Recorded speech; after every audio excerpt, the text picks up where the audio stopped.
Okay, so from what I'm reading, which is SI.com's Browns Digest, here's where the Browns currently own picks in 2024: a 2, a 3, a 5 from Carolina, a 5 of your own, a 6 from Houston, a 6 from Baltimore, and a 7 from Atlanta. Hey, I thought it was all over.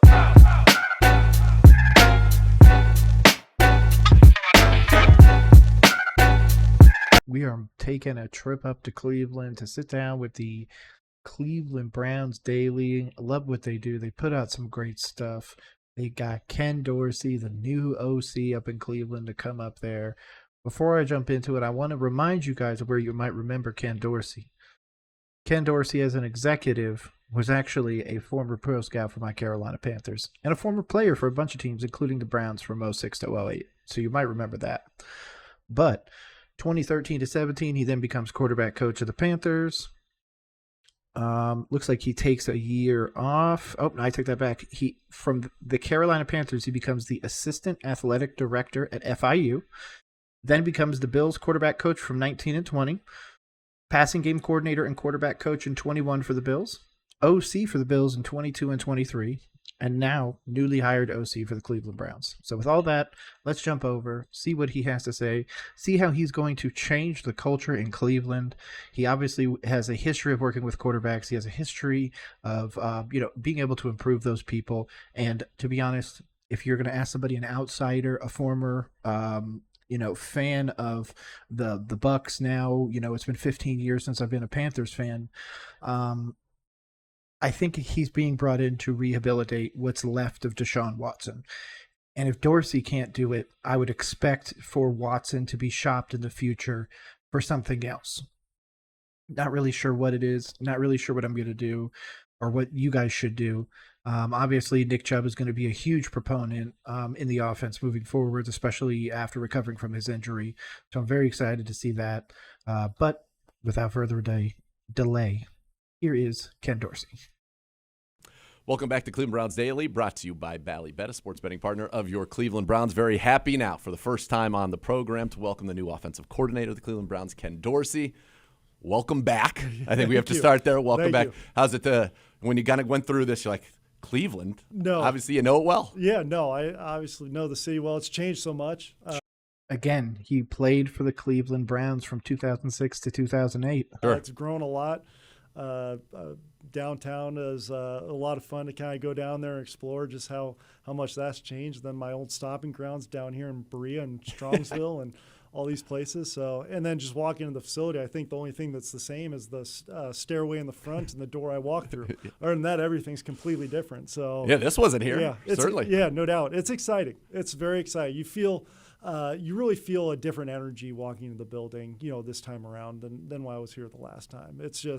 It's a whole different vibe, a whole different energy. And a lot of that's just, that's from leadership of Sure. From ownership, from the Haslam family to, obviously Andrew and Kevin and everybody here. It's a true testament to them, just the culture that they've built here. Yeah, and to be honest, again, an outsider, Panthers fan here, man, the Browns have seemed cursed for a real long time. The division, everybody seems to be getting better. You finally bring in Deshaun Watson, but he doesn't seem like the same a quarterback. Of course, you have that the Flacco-sance, as Chris Brockman called it. So Cleveland's been going through an interesting time. You obviously have, in my opinion, a top 5 running back in Nick Chubb. You have some pieces on the defensive side, especially the defensive side. But you really need to figure out that quarterback position. If you go into next year and Deshaun Watson plays like first year Daniel Jones, which don't get me wrong, was 24 touchdowns, that's not good enough. You're essentially in the bracket now of Russell Wilson going to the Broncos. If he doesn't immediately turn the franchise around, you need to figure something out. So I would expect that if Deshaun Watson basically is kind of in the middle of the pack, unless he just gets catastrophically injured, that they're going to start thinking about what's next. I'm not really sure what you guys have in the draft. Let me see if I can pull it up real quick. I don't think you guys have a crazy high one because obviously you go to the playoffs. I'm just trying to see if it'll pull up. Of course, it's not going to show me your current ones. But regardless, I'm just going to keep it moving forwards. We're going to let Mr. Dorsey continue while I look this up for you. And it's a city, and you know this well, that is passion. I know Buffalo, they are very passionate. Buffalo, No, yeah. They are extremely passionate here in Cleveland. Does that kind of make it a little more fun when you know you've got a city that is? Okay, so from what I'm reading, which is SI.com's Browns Digest, here's where the Browns currently own picks in 2024: a 2, a 3, a 5 from Carolina, a 5 of your own, a 6 from Houston, a 6 from Baltimore, and a 7 from Atlanta, giving you a total of 7 picks as of right now. So nothing in the first round. So that's really interesting. It's like living and dying in some cases with the football team. There's no doubt. I mean, that was the most fun about being here. And look, I mean, we had our good and we are bad, unfortunately, but the best part about being here in the past were the fans and just how great they were and how supportive they were. Sure. Coming out to games. And, I was the third guy for a lot of those years, and I was, had to play, my last year here and that stretch of games. And, I mean, walking out on that field, like, it was special. Like, it held a place in my heart, and still does, just being able to step out on that field and as a player. And now it's going to be even more special to me as a coach being a part of it. Did you get a chance to see Thursday night Browns Jets primetime when we clinched the playoffs? Were you able to watch that one home and kind of feel like that's what this city craves and needs, and an opportunity obviously to do it again this year? No, I mean Again, in my opinion, it's going to come down to the rehabilitation of Deshaun Watson. That is it. Ken Dorsey is there to see what he could squeeze out of him, because if it's not a whole lot, it's going to be Watson on the chopping block, not Ken Dorsey, in my opinion. Stadium is great. We got a great stadium. It's awesome, beautiful and everything. But that stadium's not the same without the electricity that our fans bring. Yeah. And that's what you felt in that game. You felt the electricity of, our fans and just how special they make this place and this environment and this city and this organization. It's what drives us to, do everything humanly possible, and, the hours that we work and all that stuff. It's like, it's driven by the fans and how much we want to bring them a winner. All right, let's talk a little offensive football. So when I was kind of, asked people, Ken Dorsey, he's great in the spread, RPO, dual threat quarterback game. Well, guess what? We've got that guy. So that's good. And that's very different than what has been kind of what you call the core bread and butter of Ken. We'll talk about how those match. But what does that mean? Spread, RPO, dual threat quarterback. I mean, I think there's obviously things that we can bring over from, whether it's 11 personnel, 12 personnel, spreading guys out, getting guys in space and doing that type of stuff. And I think that's the exciting part to me, is that mesh of some of those ideas with what we've done here in the past, and being able to evolve this offense, because it's hard to be just one style all the time. You want to be able to keep a defense off balance by, spreading them out, then getting condensed and running a play action. So at the end of the day, for me personally, like, yes, there's those drop back and spread concepts, but I do also love, getting and run the ball and pounding defenses and doing that and then play actioning off it. I think there can be a great blend of those things and some of those spread, RPO, those types of concepts, and really form an identity that guys can get excited about.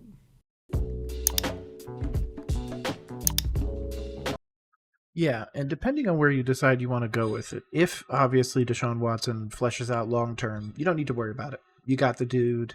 Hopefully, he can put the pass behind it and just basically take his early 30s and really turn himself around, rehabilitate his image, become a more dynamic quarterback. If you decide to not do that, to be honest, there's going to be a lot of people that will probably look at Deshaun Watson. You just need to make him look good enough, because somebody might be willing to give up pick 32, pick 30, pick 33, something where they're just outside of the first round, and really just say, you know what, we're just going to cut bait and be done with this and go out and get somebody else. Like, if you were able to bottle up Bo Nix from college and bring him to the NFL, and you could get him in the second, third round, like a lot of people are saying, possibly even later, then it would make sense to bring in another quarterback to challenge Deshaun Watson. But if you don't think that quarterback can contend with Deshaun Watson in the next year per se, then there's no point. There's no point in drafting a high pick. You need to, obviously shore up the offensive line, maybe get some extra weapons. You've got some great ones, but maybe it's something to think about. Again, this is going to be the guy that's going to help make that decision. Again, you can hear it in my voice. I'm not a Deshaun Watson guy. I never really was. Even coming out of college, I would have loved for my Panthers to take him. Don't get me wrong, but obviously he was going to be a top tier pick. He did get passed over by a few people, but man, just an interesting one. Interesting situation.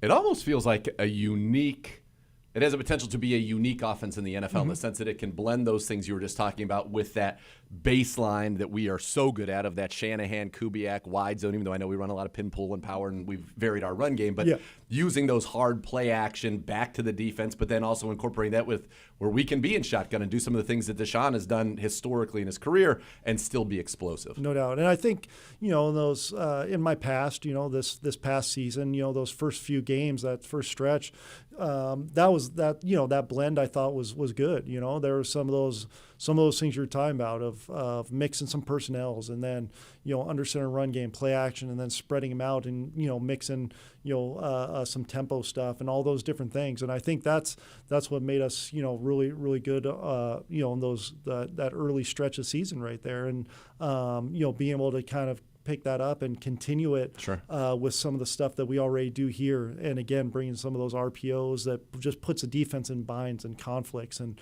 spread drop back concepts and whatnot. That's what I'm really excited about. And then not to mention, a guy like Kevin, who's been around the league for so long, and done, he's done a lot of different things too. He's been in, this system. He's been in a North Turner style system. So like some of the things we'll talk about is I think going to blend nicely together. One of the things I want to quickly point on is he's obviously going back to where he was previously. He's been in Buffalo for a few years. Let me tell you the breakdown of what Buffalo was at the end of the year. This is coming directly from, it looks like, Democrat and Chronicle. I promise it's not anything. It's just a breakdown of it. It says, in the regular season, the Bills ranked 6th in scoring at 26.5, 4th in total yards at 374.5, 5th in yards per play at 5.7, 7th in rushing at 130.1. That's with Chubb not being there. 8th in passing at 244.4. 3rd in first downs per game at 22.4. 6th in red zone touchdown percentage at 63.1. And number 1 in third down conversion at 49.7. If he can bring that to Cleveland and Deshaun Watson can turn himself around, does Deshaun Watson go back into MVP conversations? Probably, to be honest with you. One of the things that we've been kind of, and maybe it's personnel-wise or maybe it's just been scheme-wise, is our shot plays have kind of been dependent on play action, and that's where we're able to really push the ball. Obviously, you put on Buffalo, you're able to push the ball down the field regardless of whether there's play action or not. How do you kind of conceptualize or want to integrate maybe some of those concepts that allow us to be vertical and really attack a defense at every blade of grass without having the necessity of it has to come off of a hard play action? I think there's a lot of ways they're going to do that. They're obviously going to explore getting another big wide receiver. And obviously Chubb coming back with Jerome Ford is going to be great. So just give it time. You guys were hurt last year. Myles Garrett was having a crazy season, but hey, hopefully all those things can coalesce and come together. So this way you can turn this franchise around this year as opposed to needing another year or two to really get to the place that you're looking for, which is the championship game, of course, and then a Super Bowl. Well, I think the number one thing that you look at is, okay, well, how are we going to protect it? You know what I mean? And we got a great group up front. We got, but we are also playing some good defense, whether it's pressure packages, personnel matchups, whatever that might be.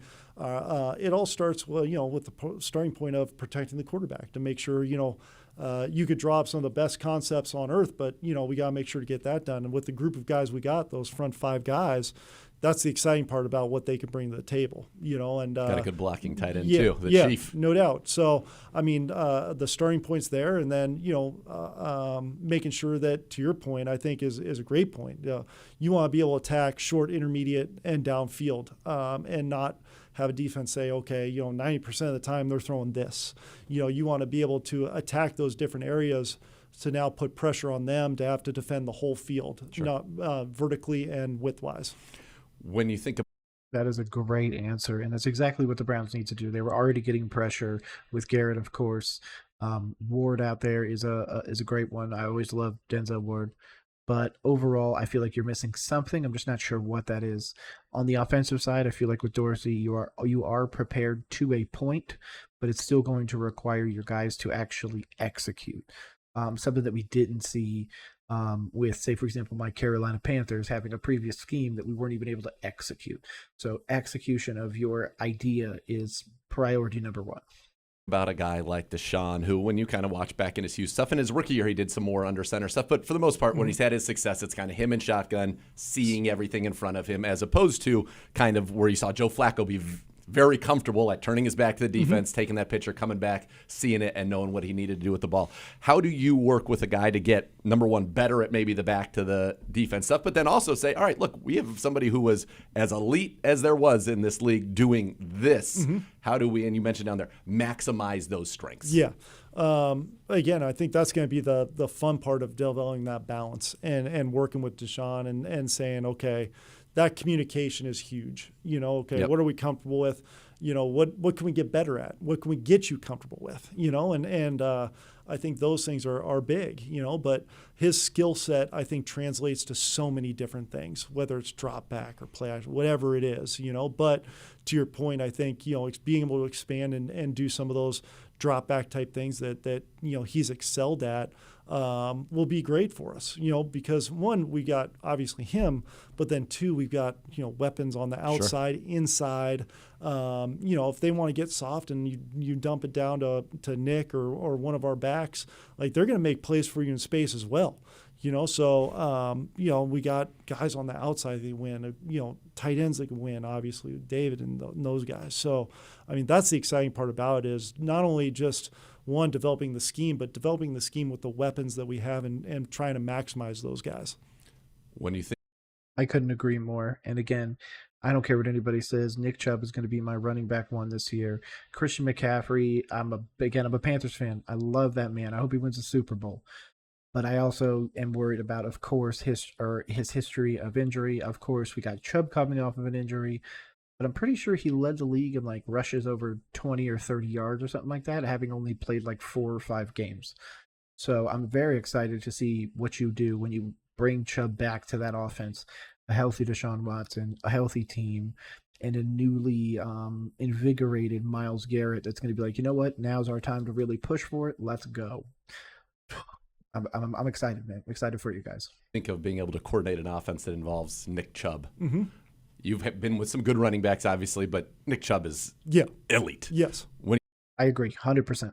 you think about kind of that and the advantage that gives you, because now you have a home run capability even on a simple handoff. Right. And how that stresses the defense. Is that kind of an exciting thing for you to kind of think about? Well, there's no doubt, because at the end of the day, defenses, right, they're going to try to load the box and whether or not you're force blocking safeties and doing those different things, then corners are cracker place and all that stuff, right, all those scheme stuff. But when you got a guy like Nick who can, make somebody miss, and do those side, run, that's when all of a sudden, those, 6, 7, 8 yard runs go to, explosive runs, or, a 2 or 3 yard run goes to a 6 or 7 yard run, and those types of things. So, obviously, a guy like him is invaluable, and what he brings to the table and what he has brought to the table, and we won't lose sight of that, and we'll make sure that obviously he's going to be an integral part of what we do. It's going to be a lot of fun. Yeah. Welcome back. Thank Great you. talk with you. We'll get to do it again soon. I know you're very busy, so appreciate the time. And again, congrats and welcome back to Cleveland. Thank you. Appreciate it. All right, we'll be back with more Cleveland Browns Daily, brought to you by Bally Bet right after this. Hey, shout out to the Browns. Make sure you go subscribe to their YouTube channel. Make sure you stay up on Browns information by subscribing here at Roll Coverage. I'm super excited. Again, I've never been a Browns fan. I'm not even an Ohio guy. Man, I've avoided going to Ohio. I've literally flown around the state to avoid going there. But as time has gone on, I've slowly warmed up. The Flacco songs, of course, was one of the best moments for me. I'm super excited to see what you guys are going to do moving forwards. But if you want to stay up to date with everything I'm doing over here, make sure you subscribe to the socials below. Other than that, just thank you for being here, man. Thank you for rolling with me. I really try and put these videos out on a pretty quick basis, but of course, sometimes there's a little bit of a delay. So again, thank you. Otherwise, peace.